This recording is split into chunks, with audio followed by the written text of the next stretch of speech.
Hey guys, Keith here. In this video, we're going to work on this plumbing to get this DIY bathroom remodel one step closer to being done.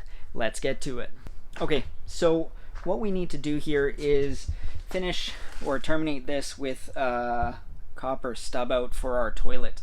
And in my area for code, we can't have plumbing behind the vapor barrier and on the cold side of an exterior wall. So in order to get this connected, I'm gonna have to fur out this wall because it needs to be on the hot side of the wall, this side. So using 2x4, I'm gonna fur this out, and I'm gonna have to relocate where I initially ran this line, which was on this side, but that's not gonna work out because you're going to be able to see.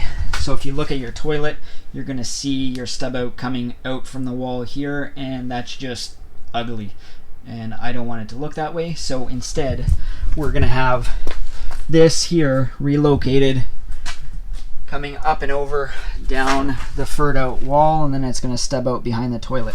So if you ever come in and you're looking at the toilet, you're not going to see it coming out of the side of the wall. So that's what we're going to get started with. Let's go.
So before I cut this, a little trick that I picked up, I think it was even on YouTube. If you want to cut this, maybe not perfectly straight, but as straight as you can possibly get it, you can use one of these speed squares and line up your circular saw with your line.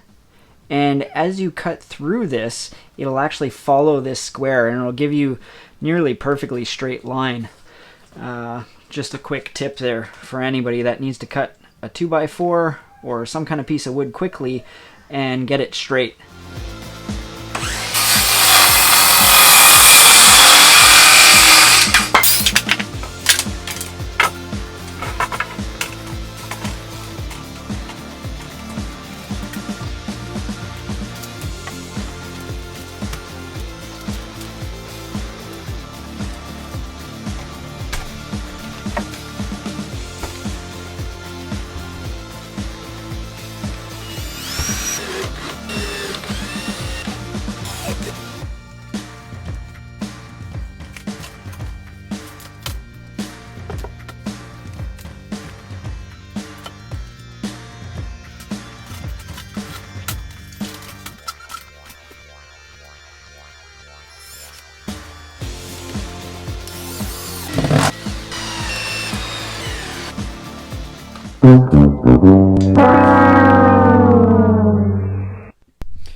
Okay, so I thought we were going along pretty well. We had our 2x4s screwed in,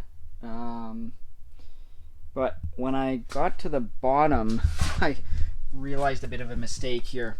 So by adding this furred out wall with 2x4s like that, that completely messes up our toilet rough-in.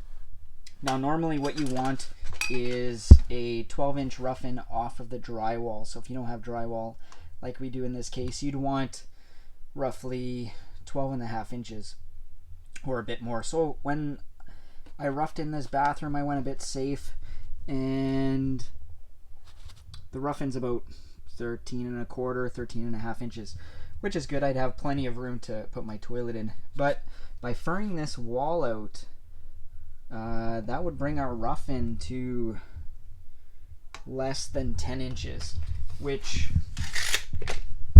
that's not going to work at all. So I'm not sure what I'm going to do here. I'm going to have to think about that for a few minutes. But either way, this has to come out and I have to find another solution.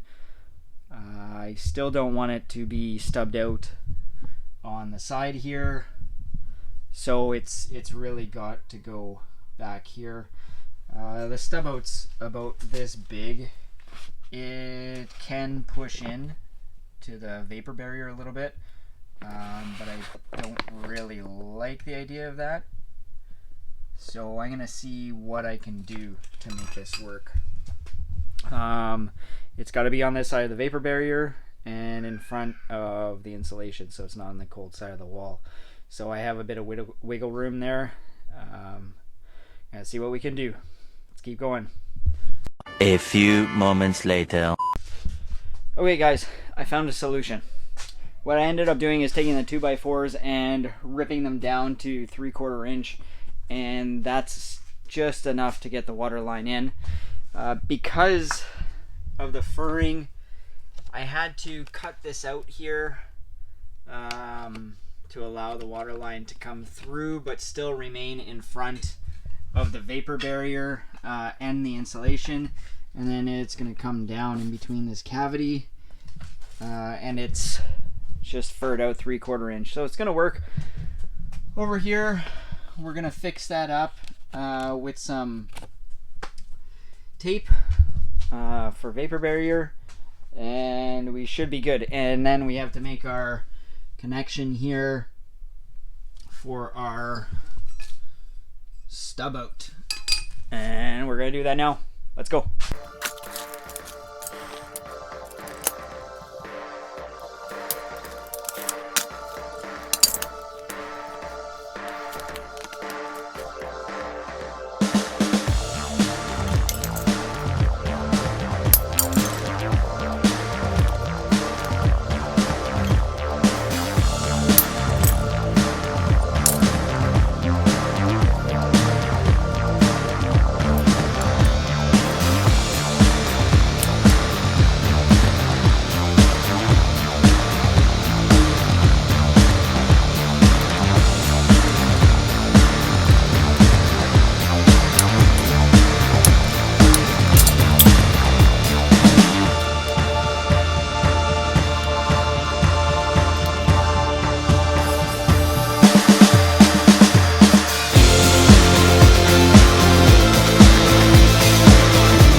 Alright guys, so I think we're good.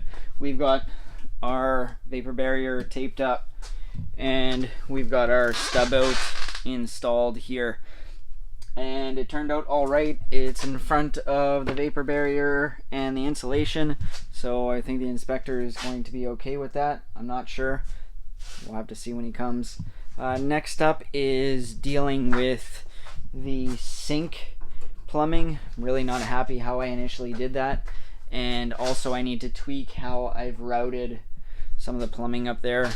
That's going to be the next video, and there's going to be another video as well with the shower control. For that I have a built-in unit, like a one-piece shower rainfall thing, so that's gonna be up as well for another video.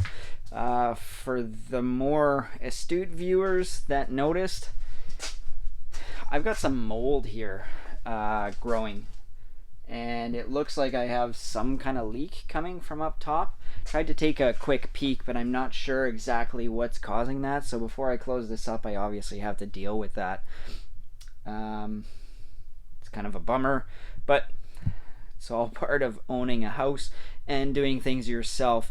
So probably in a video to come, I'm going to be checking out upstairs what exactly is causing that leak. It's not coming from the drain itself. It looks like it's further up behind the wall, and that's already all finished, so I'm not sure how I'm going to investigate that, but I will bring you guys along to for the ride basically and see what's going on up there. If you like this video, make sure to hit the like button. If you want to get a notification when a new video comes out, make sure to subscribe. I hope you enjoyed this one, guys, and we'll see you in the next one. Thanks. See you later.